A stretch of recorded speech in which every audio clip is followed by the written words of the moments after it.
हैं बहुत ही स्पेशल, बहुत ही ख़ास, मज़ेदार चपली कबाब। तो यहाँ पे आधा किलो ले लिया था मैंने कीमा, और इसके साथ ही मैंने ले लिए थे 2 बड़े प्याज, जिन्हें मैंने क्रश करके उन्हें उनका पानी मैंने निचोड़ दिया था, और साथ ही मैंने ले लिया है 1 बड़ा टमाटर। इसके साथ ही मैं इसमें मिला दूँगी आधा चम्मच नमक, आधा चम्मच ज़ीरा।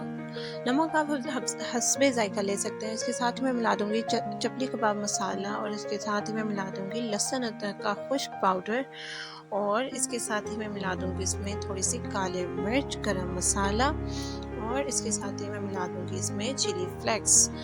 तो इनको हम बहुत अच्छे से कर लेंगे मिक्स, ताकि ये अपना अपना जायका छोड़ दें। और इसके साथ ही मैं मिला दूँगी इसमें बेसन, जो कि चने का जायका देगा। बेसन 2 से 3 चम्मच या 4 चम्मच, जितना आपको ज़रूरत हो। अगर आपका मटेरियल बिल्कुल पतला है तो आप इसमें बेसन ऐड और कर सकते हैं। तो यहाँ पे मैं इन सबको कर लूँगी बहुत ही अच्छे तरीके से मिक्स।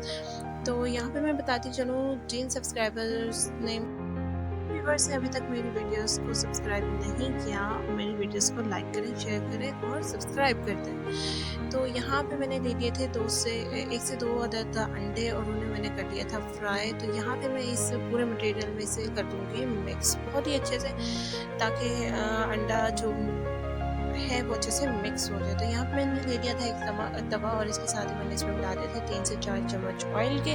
आप ऑयल या घी कुछ भी ले सकते हैं। तो यहाँ पे मैं बारी बारी डालूंगी अपने कबाब को। तो यही इसकी सीक्रेट रेसिपी थी कि आप इसमें डाल सकते हैं अंडा। अगर आप नहीं डालना चाहते कच्चा अंडा, तो आप यहाँ पे इसे फ्राई करके डाल सकते हैं। तो बहुत ही मज़ेदार और लजीज कबाब आपके बनके तैयार हो जाएंगे। तो यहाँ पे आप हरी मिर्चें भी ऐड कर सकते हैं, और हरा धनिया। मैंने दोनों चीज़ें ऐड नहीं की, और मेरे कबाब बनके बहुत ही शानदार तरीके से